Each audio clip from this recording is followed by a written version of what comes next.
깜빡깜빡합니다. 그 설교 주보에 그 설교자를 바꿨어야 됐는데 제가 깜빡했습니다. 그 서운하시는 분은 조금 기다려 주시면 됩니다. 그 사람들은 특히 어린아이들은 동물들을 정말로 좋아합니다. 그런데 저는 동물을 무서워하거나 싫어하는 게 절대 아닙니다. 그냥 관심이 없을 뿐입니다. 그런데 어린아이들은 다릅니다. 동물들을 만지기를 원하고 또 보기를 정말로 간절히 원합니다. 그래서 동물원에 찾아갑니다.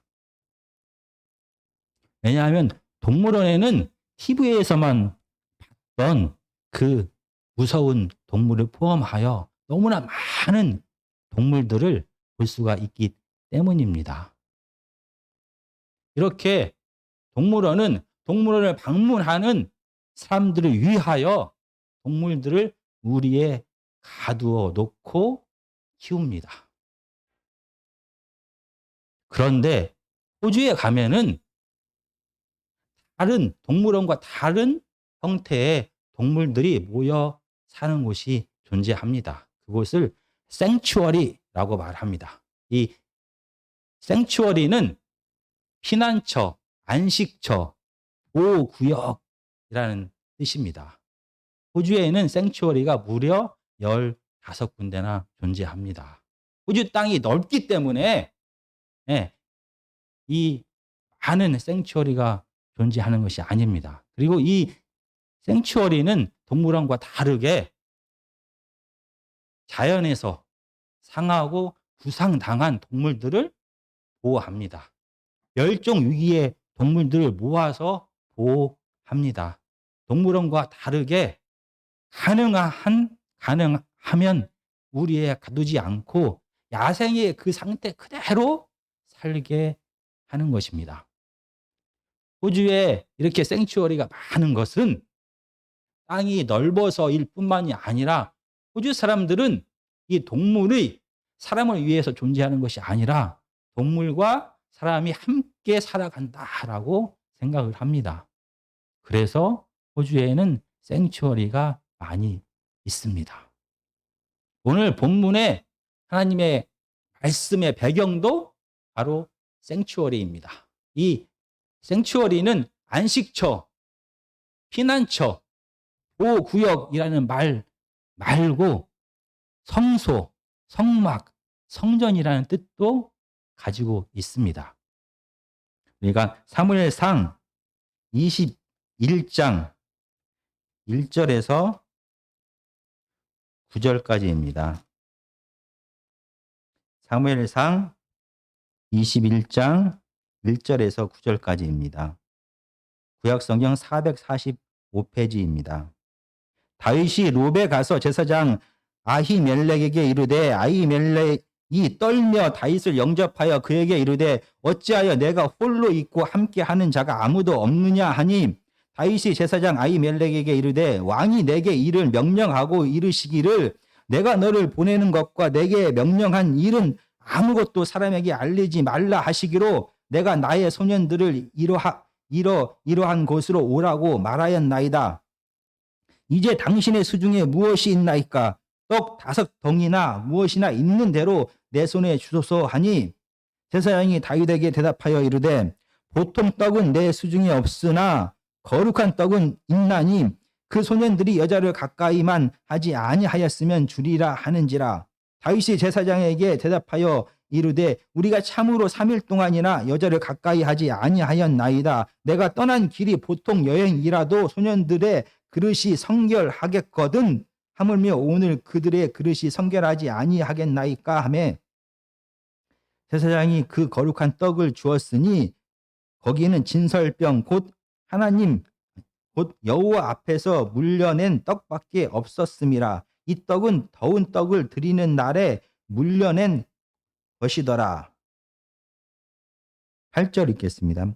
다윗이 아히멜렉에게 이르되 여기 당신의 수중에 창이라 칼이 없나이까? 왕의 일이 급함으로 내가 내 칼과 무기를 가지지 못하였나이다 하니 제사장이 이르되 내가 엘라 골짜기에서 죽인 블레셋 사람 골리앗의 칼이 보자기에 쌓여 에봇 뒤에 있으니 내가 그것을 가지려거든 가지라. 여기는 그것밖에 다른 것이 없느니라 하는지라. 다윗이 이르되 그 같은 것이 또 없나이다. 내게 주소서 하더라. 지금 오늘 본문의 주인공인 다윗은 사울 왕을 피해 도망 중입니다. 이 사울 왕은 그의 다윗을 향한 시기심과 분노로 다윗을 죽이려고 계속해서 시도합니다. 마지막으로 다윗은 사울 왕의 아들인 요나단을 통하여 진짜 사울 왕의 마음이 무엇인지를 확인합니다. 그리고 사울 왕이 여전히 자기를 죽이려 한다는 것을 알게 되었습니다. 사울 왕이 특별히 악한 영이 임했을 때 간헐적으로 다윗을 죽이려 한 것이 아니라 맨 정신에서도 계속해서 다윗을 죽이려고 시도를 멈추지 않았습니다. 다윗이 목숨을 걸고 블레셋과 싸워서 사울에게 충성했음에도 불구하고 사울 왕은 다윗을 죽이는 것을 멈추지 않았습니다. 사울 왕이 악한 영 때문에 괴로워할 때 온몸으로 수금을 타면서 이 악한 영에서 사울을 구원하려고 노력하였음에도 불구하고 사울 왕은 다윗을 죽이려는 계획을 멈추지 않았습니다. 자기의 사랑하는 딸 미갈이 다윗을 너무나 사랑하고 다윗이 죽게 되면 자기 딸이 괴로워할 것을 알았음에도 불구하고 사울 왕은 다윗을 죽이려는 계획을 멈추지 않았습니다.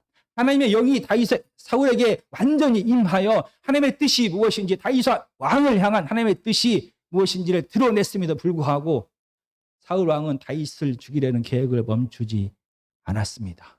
자기의 사랑하는 아들이자 다음 왕이 될 요나단이 다윗 편에 서서 다윗과 사울과의 관계를 중재했음에도 불구하고 사울 왕은 다윗을 죽이려는 계획을 멈추지 않았습니다. 이제 다윗은 도망가는 길밖에 없습니다. 이스라엘의 절대적인 힘을 가지고 있는 사울이 그의 적이 되었기 때문입니다.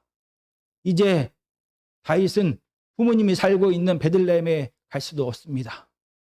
자기 아내와 함께 살았던 그 집으로 갈 수도 없습니다. 이미 사울 왕의 군사들을 통하여 다윗 왕이 도망갈 곳을 다 통제하고 있을 것이기 때문입니다.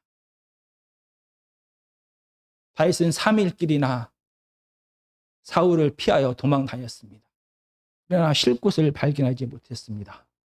잠시 머물 곳을 발견하지도 못했습니다. 아무도 다윗과 그의 일행에게 먹을 것을 주는 사람이 없었습니다. 절대적인 힘을 가진 사울 왕이 무서워서 아무도 다윗에게 피난처를 먹을 것을 제공하지 않았습니다. 3일이나 이리저리 헤매고 돌아다니다 드디어 다윗은 갈 곳을 정하게 됩니다. 바로 오늘 본문에서 나온 놉이라는 곳입니다. 이 놉은 지금 사울 왕이 살고 있는 기브아에서 남동쪽으로 4km밖에 떨어지지 않은 곳입니다.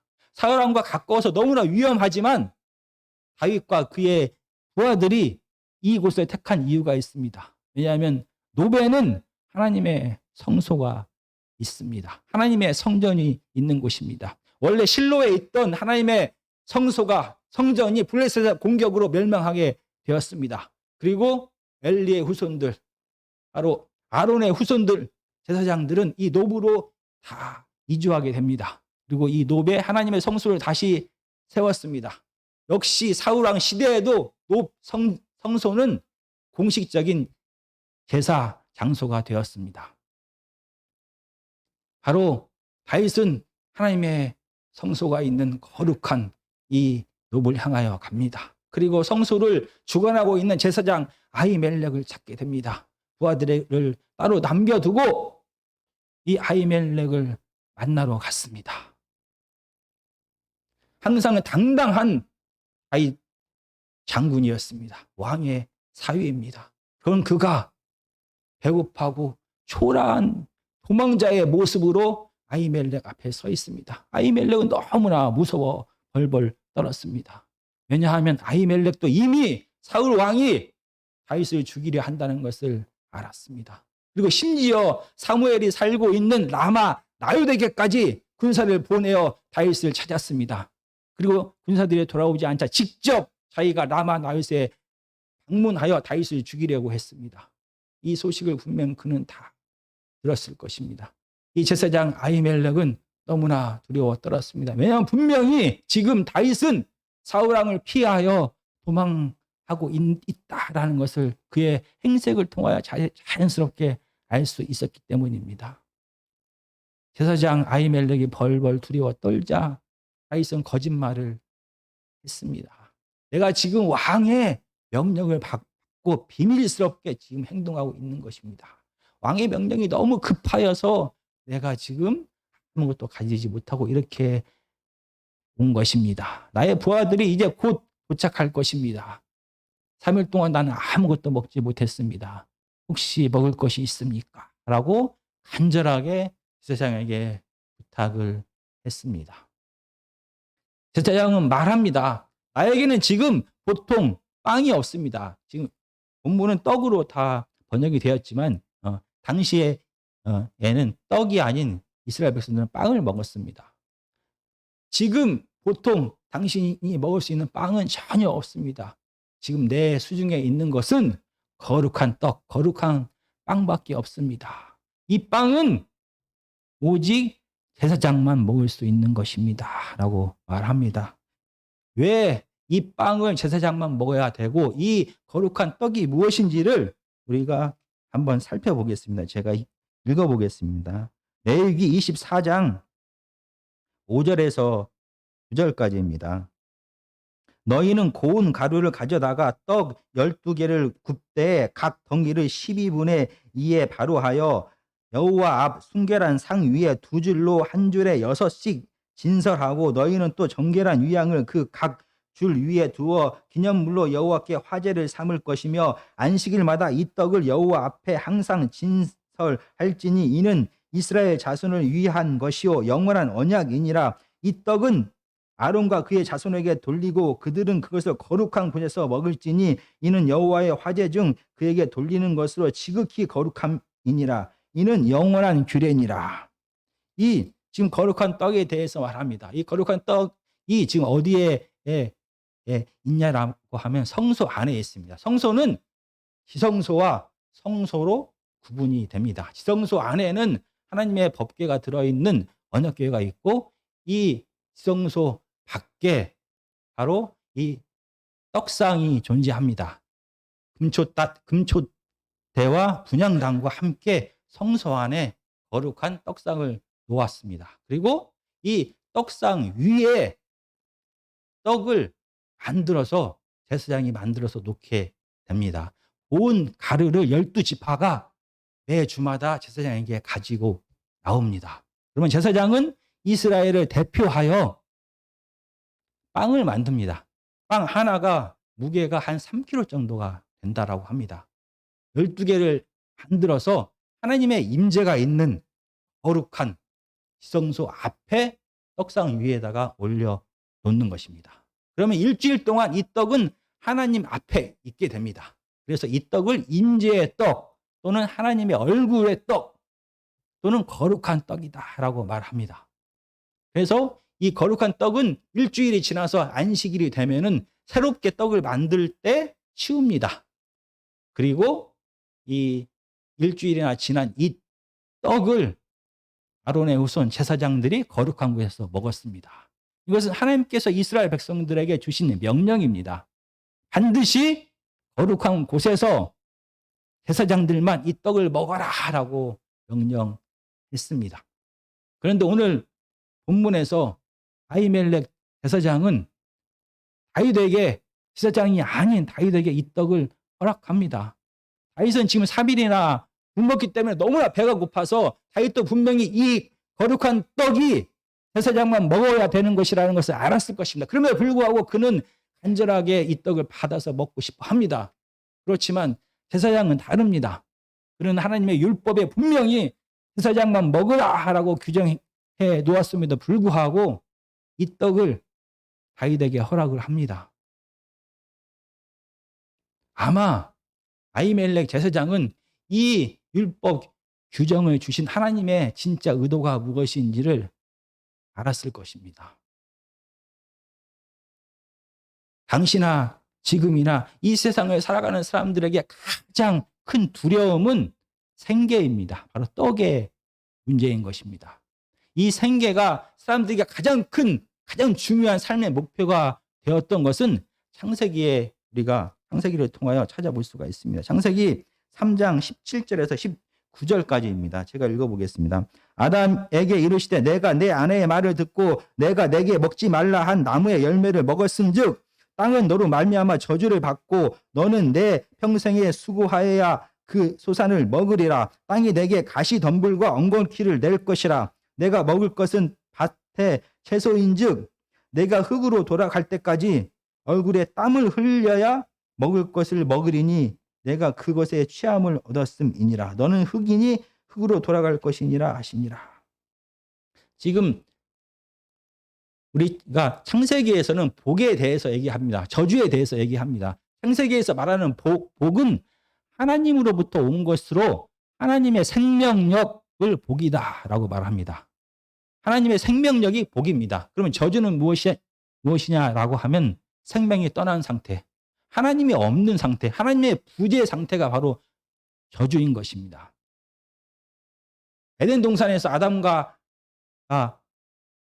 하와는 하나님 앞에 불순종하게 됩니다. 그리고 그 결과 하나님과의 모든 관계가 깨어지게 됩니다. 생명 되신 하나님이 더 이상 아담과 하와와 함께하지 않게 되었습니다. 그래서 그들은 저주를 받게 된 것입니다. 그들만 저주를 받은 것이 아니라 그의 온 땅이 함께 저주를 받아서 가시덤불과 엉겅퀴를 내게 되었습니다. 그래서 아담과 그 하와 그의 후손들은 이제 평생 동안 죽을 때까지 이 땅에서 땀을 흘리면서 수고를 해야만 됐습니다. 그때 그들은 겨우 19장에 먹을 것을 얻으리라 하라고 말합니다. 이 먹을 것이 히브리어로 레헴입니다. 떡입니다. 바로 빵입니다. 우리가 잘 알고 있는 베들레헴은 떡집이라는 뜻입니다. 그래서 범죄한 하나님을 떠난 사람들은 그때부터, 생명 되신 하나님을 떠난 사람들은 그때부터 이 떡의 문제, 빵의 문제, 생계의 문제가 그들의 삶의 가장 큰 문제였던 것입니다. 그러나 사랑이 풍성하신 구약의 하나님께서는 이스라엘을 사랑하셔서 그들을 은혜로 다시 부르셨습니다. 하나님의 언약 안에서 그들과 관계를 다시 시작하셨습니다. 그래서 다시 한번 언약 안에서 하나님은, 생명 되신 하나님은 이스라엘과 함께 하시게 되었습니다. 그리고 하나님이 거하시는 곳이 바로 성소를 그들에게 만들도록 하셨습니다. 이제 다시 생명 되신 하나님께서 이스라엘 가운데 거하시게 되었습니다. 이제 이스라엘 백성들은 더 이상 이 떡의 문제, 생계의 문제가 가장 큰 두려움이 되어서는 안 되는 것입니다. 그럼에도 불구하고 이스라엘 백성들에게 떡은 현실적인 문제였습니다. 보이지 않는 그 하나님께서 여전히 그들과 함께 하시면서 그들에게 지금까지 공급하셨던 모든 것을 공급할지에 대하여 의심하면서 그들은 살아갔습니다. 이런 죄악된 이스라엘 백성들의 마음을 아시고 성소 안에 거룩한 떡을 두라라고 하나님은 말씀하셨습니다. 이스라엘 백성들을 대표하여 제사장들은 매일마다 거룩한 하나님의 임재 가운데 있는 이 떡을 보게 됩니다. 매일마다 눈에 보이지 않는 그 하나님께서 이스라엘과 함께 계심을 이 떡을 보면서 그들은 경험하게 되고, 이 하나님께서 그들에게 모든 필요한 것들을 채워주심을 다시 한번 깨닫게 되는 것입니다. 그리고 일주일이 지난 다음에 이 하나님, 거룩하신 하나님 앞에서 거룩하여진 이 떡을 이스라엘 백성을 대표하여 제사장이 떡을 먹게 됩니다. 생명을 먹으면서, 떡을 먹으면서 그들은 기쁨이 충만함을 누리게 되고, 생명을 먹으면서 다시는 이 떡의 노예로 살지 아니하고 생명을 공급하시는 하나님처럼 생명을 나누고 공급하는 자로 살아가야겠다라는 것을 결심하게 되는 것입니다. 하나님께서 이스라엘 백성들에게 성소에 거룩한 떡을 일주일 동안 두라라고 하신 이유가 하나님께서 이스라엘 백성들과 늘 함께 계시고 보이지 않는 하나님께서 그들의 모든 필요를 채우고 계신다는 것을 알게 하기 위함이었습니다. 지금 배고파서 사울 왕을 피하여 도망 다니던 이 다윗에게 필요한 것이 무엇입니까? 모든 사람들이 사울 왕의 절대적인 힘이 무서워서 아무도 다윗과 그의 일행을 영접하지 아니하고 쉴 곳을 주지 아니하고 먹을 것을 아무것도 주지 않았습니다. 너무나 배가 고픈 다윗은 어쩌면 살아계신 그 하나님께서 자기를 버리신 것이 아닐까라고 의심할 수도 있는 상황입니다. 지금 제사장 아히멜렉은 다윗에게 필요한 것이 하나님이다라는 것을 알았습니다. 그래서 살아계신 하나님이 다윗을 여전히 함께 하시고 그에게 필요한 것을 모든 것을 채우실 것이다라는 믿음을 회복시켜 줘야만 하는 것입니다. 그래서 하나님의 뜻대로 이 거룩한 떡을 주신 하나님의 뜻에 합당하게 다윗에게 이 떡을 허락한 것입니다.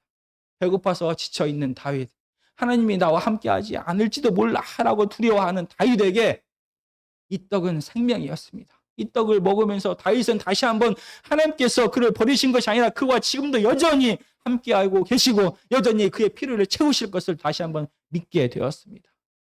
지치고 힘든 다윗은 이 떡을 먹으며 하나님을 만나고 이 제사장이 자기 몫을 포기함을 통하여 제사장이 자기의 몫을 나눔을 통하여 다윗은 생명 되신 하나님을 경험하게 되었습니다. 이제 다윗은 배가 불러왔습니다. 제사장에게 또 다른 것을 다윗은 요구합니다. 바로 무기입니다. 너무 급하게 사울 왕을 피해 목숨을 유지하기 위하여 도망 나오느라 다윗은 자기를 방어할 무기조차 갖고 있지 않았습니다. 그래서 제사장에게 물어봅니다. 혹시 이곳에 무기가 있습니까? 나에게 무기를 주십시오라고 말합니다. 제사장은 말합니다. 네가 엘라 골짜기에서 골리앗을 무찌를 때 그 골리앗의 칼이 이곳에 있다라고 말합니다. 아마 다윗은 골리앗을 무찌른 다음에 골리앗의 칼로 죽인 다음에 하나님 앞에 이 골리앗의 칼을 바쳤던 것 같습니다. 그래서 성소에 이 칼을 보관하고 지금까지 보관되어져 있는 것입니다. 그때 왜 다윗은 골리앗의 칼을 하나님 앞에 바쳤을까요? 그때 다윗의 마음이 어떠했을까요? 우리는 다시 한번 다윗과 골리앗의 전투의 그 상황을 한 번 더 생각해 봤으면 좋겠습니다.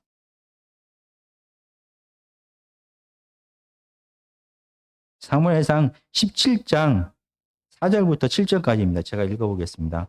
블레셋 사람들의 진영에서 싸움을 도두는 자가 왔는데 그의 이름은 골리앗이요 가드 사람이라. 그의 키는 6규빗 한 뼘이요 머리에는 놋 투구를 썼고 몸에는 비늘 갑옷을 입었으니 그 갑옷의 무게가 놋 5천 세겔이며 그의 다리에는 놋 각반을 쳤고 어깨 사이에는 놋 단창을 메었으니 그 창 자루는 배틀채 같고 창날은 철 600 세겔이며 방패 든 자가 앞서 행하더라.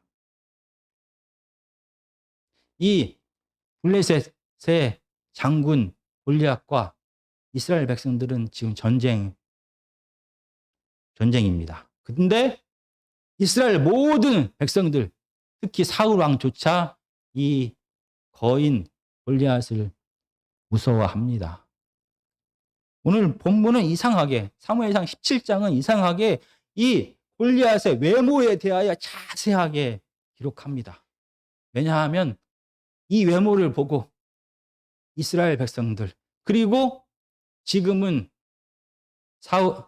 다윗을 벌벌 떨게 만들고 있는 사울 왕조차 벌벌 떨며 두려워했습니다. 이 골리앗은 키가 그때 그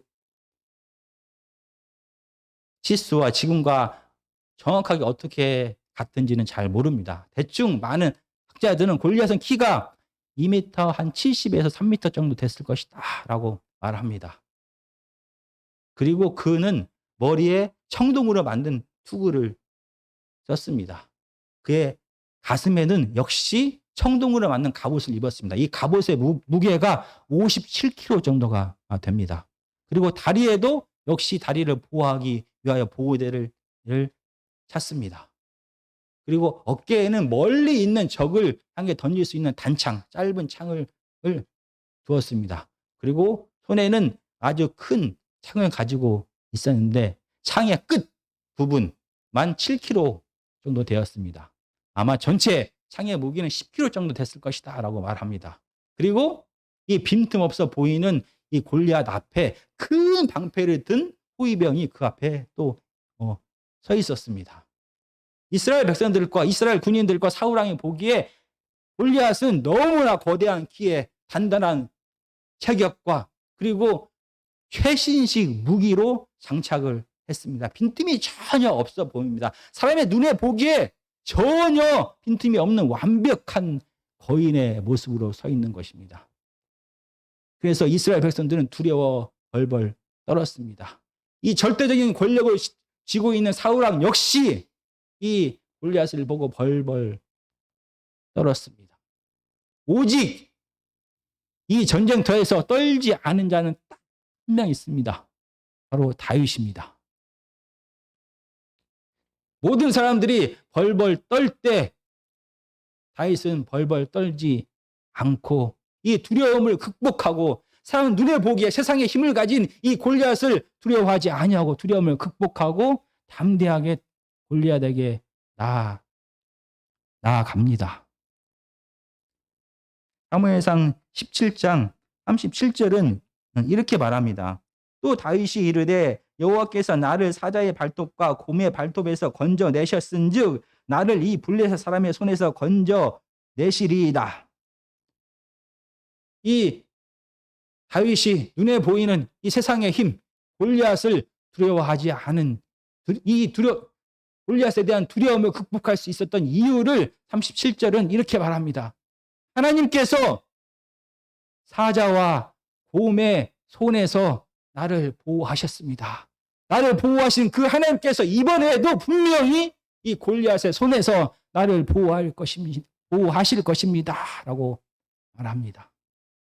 하나님에 대한 절대적인 신뢰, 하나님께서 지금까지 자기와 함께 하시고 하나님께서 힘내신다는 것을 그는 고백합니다. 사람의 눈으로 보기에는 골리앗이 가장 강한 자, 힘을 가진 자 같아 보였으나 보이지 않는 살아계신 하나님께서 진정한 왕이시고 그분이 힘이시고 그분이 다윗을 지금까지 보호하셨다라는 것을 그는 굳게 믿게 되었습니다. 하나님에 대한 이 확실하고 굳건한 믿음이 다윗의 두려움을 막았습니다. 두려움을 극복하게 했습니다. 두려움이 극복되었을 때 다윗은 현재 자기의 장점이 무엇이고 골리앗의 단점이 무엇인지를 바로 알게 되었습니다. 이 싸움을 어떻게 싸워야 될지를 그는 깨닫게 되었습니다. 다윗은 10대 후반에 건강한 바로 청년입니다. 넘치는 힘을 가지고 있습니다. 그리고 자연에서 야생에서 단련된 스피드를 그는 역시 갖고 있습니다. 그리고 맹수로부터 자기의 사랑하는 양을 지키기 위하여 수도 없이 돌매질을 해서 이제는 목표하는 곳에 정확하게 맞출 수 있는 그런 실력까지 갖추게 되었습니다. 반면에 골리앗은 스피드가 약점입니다. 그래서 다윗은 온 힘을 다하여 골리앗을 향하여 뛰어갑니다. 그리고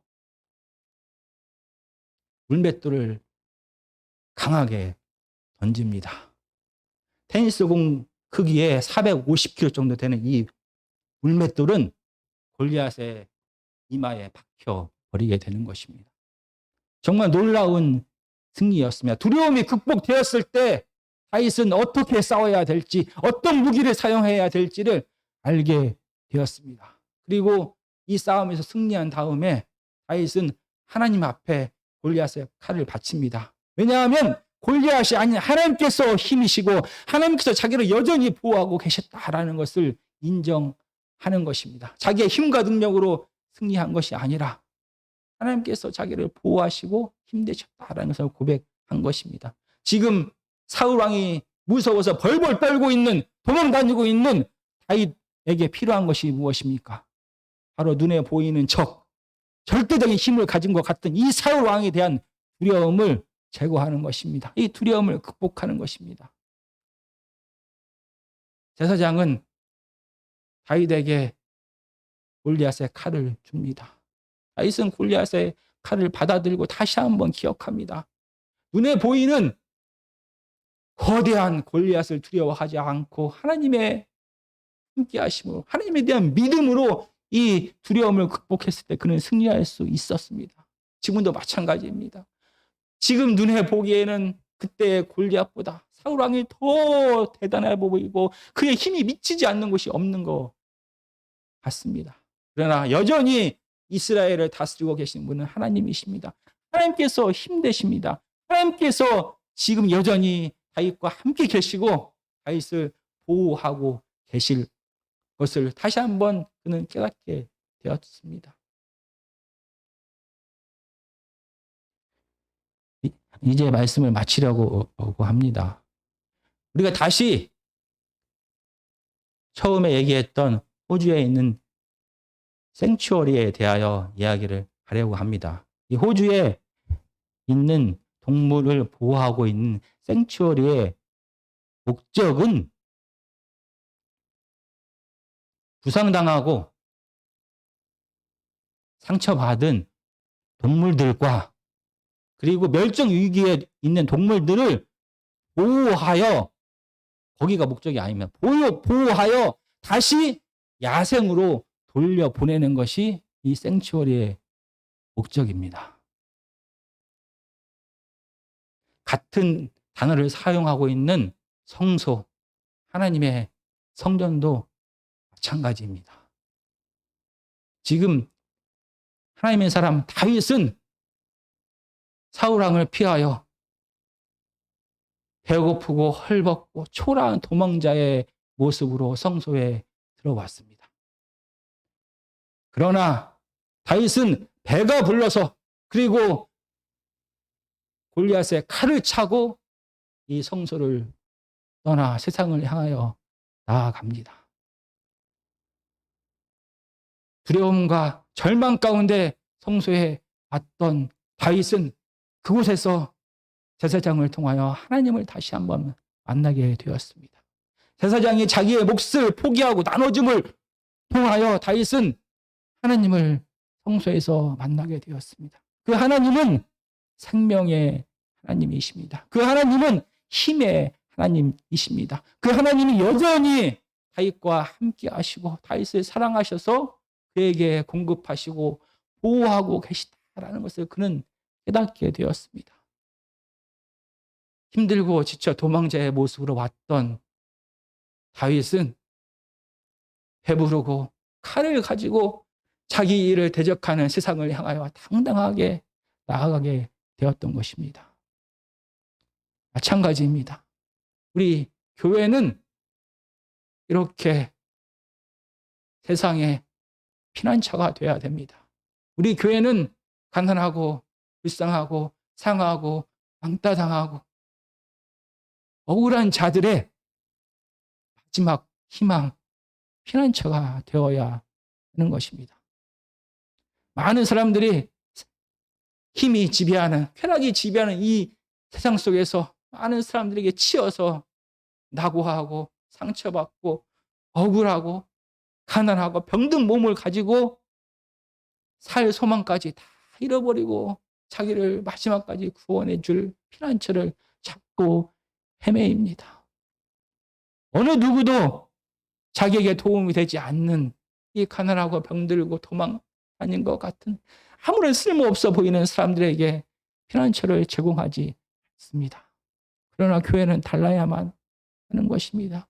많은 사람들이 병든 몸으로, 가난한 몸으로, 외로운 몸으로, 억울한 마음을 가지고 교회에 왔을지라도 교회는 호주에 있는 생츄어리처럼 오늘 본문의 노베에 있는 성소처럼 그들을 다 받아주고 그들을 먹이고 입히고 그리고 두려워 떠는 그들에게 다시 세상을 향하여 나아갈 수 있는 무기까지 제공하는 것이 교회여야만 하는 것입니다.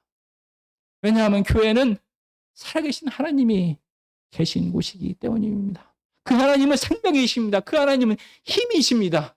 하나님을 만나면 아무리 병들고 나약하고 불안하고 두려움 가운데 있는 자도 생명을 회복하게 됩니다. 하나님을 만나면 이 두려움과 힘이 지배하는 세상을 어떻게 살아가야 될지 모르는 그런 자들에게 세상과 맞서서 싸울 수 있는 힘과 용기와 지혜를 주는 곳이 바로 교회야만 하는 것입니다. 제사장 아비멜렉이 자기에게 주어진 몫을 나누고 포기했을 때 다윗은 살아계신 하나님을 경험하게 되었습니다. 말로만 교회는 피난처가 됩니다. 하나님은 생명이십니다. 하나님은 힘이십니다. 라고 하면 아무런 소용이 없는 것입니다.